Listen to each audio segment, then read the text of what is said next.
జీవం కలిగిన యేసుక్రీస్తు శక్తి కలిగిన నామములో ఈ ఉదయకాల శుభాకాంక్షలు. ఈరోజు దేవుని వాక్యము, నీ భారము యెహోవా మీద మోపము, ఆయనే నిన్ను ఆదుకొనును. కీర్తనలు 55:22. మనకేదైనా ఒక సమస్య వచ్చినప్పుడు, సందేహం కలిగినప్పుడు ఎన్నో రకాలైన సలహాలు మనుషులు మన మధ్యలోనికి తీసుకుని వస్తూ ఉంటారు. అటు వెళ్ళమని కొంతమంది, ఇటు వెళ్ళమని మరికొంతమంది మనకు కన్ఫ్యూజ్ చేసేటట్టుగా సలహాలు ఇస్తూ ఉంటారు. మానవతా రూపంగా వచ్చే సలహాలు ఒక పక్క, మరొక పక్క విశ్వాస సహితమైన సలహాలు మరో పక్క ఉంటూ ఉంటాయి. అలాంటి సందర్భాల్లో మనం ఏం చేయాలి? మనం చేయాల్సింది ఒక్కటే, ముందు మనం కుదుటపడి అడ్డొస్తున్న స్వరాలన్నిటినీ ఊరుకోబెట్టి దేవుని మీద ఆధారపడి మన భారమంతా కూడా యెహోవా మీద మోపి ఆయన గాని వెంబడిస్తూ ఉంటే, దేవుని యొక్క వాక్యాన్ని మనం చదువుతూ ధ్యానం చేస్తూ ముందుకు సాగితే దేవుడే మన జీవితానికి సరైన ఒక మంచి ఉపాయాన్ని దయచేయగలుగుతాడు. దేవుని పరిశుద్ధ సన్నిధిలో మౌనం వహించి మన ప్రవృత్తిని ఆయన ముఖకాంతిలోనికి ఎత్తుపట్టుకోవాలి.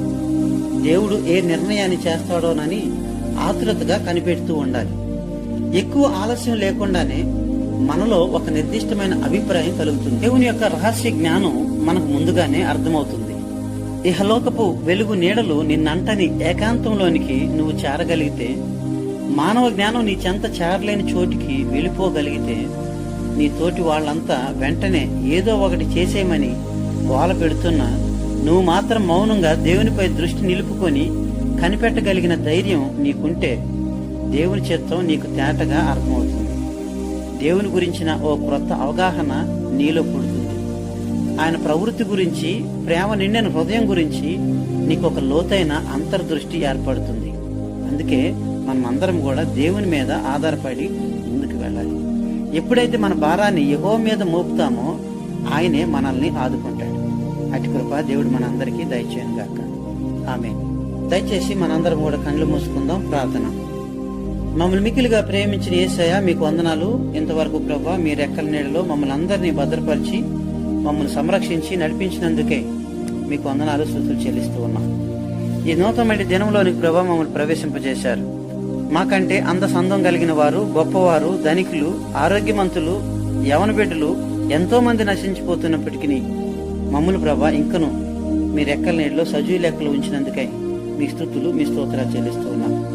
తండ్రి, మా యొక్క ఒత్తిళ్లు, మా యొక్క భారం అంతా కూడా మీ మీద మోపి మేము ముందుకు సాగడానికి నీ కృపను దయచేయండి. ఎప్పుడైతే ప్రభా మా భారాన్ని మీ మీద మోపుతామో మీరే ప్రభా మమ్మల్ని ఆదుకుంటానని మీ వాక్యం ద్వారా తెలియపరుస్తూ ఉన్నారు. మీ యొక్క ఆదరణ, ఓదార్పులు ప్రభా, మీ యొక్క కాపుదల, భద్రత తండ్రి మాకు దయచేయమని మేము వేడుకుంటున్నాం. ఈ దినమంతా కూడా తండ్రి మీరు ఎక్కల నీళ్ళలో మమ్మల్ని కాయండి. ఏ విధమైన ఉపద్రవంలో మేము చిక్కుకోకుండా, ఏ విధమైన ప్రమాదాలకు మేము గురి కాకుండా, ఏ విధమైన అనారోగ్యాల్లో మేము పడిపోకుండా తండ్రి మీరే మమ్మల్ని కాపాడమని వేడుకుంటున్నాం.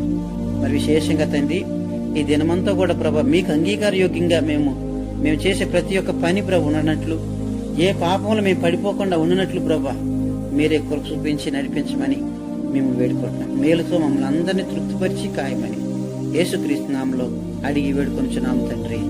ఆమేన్. ప్రభు మనందరినీ బహుగా దీవించును గాక. May God bless you all.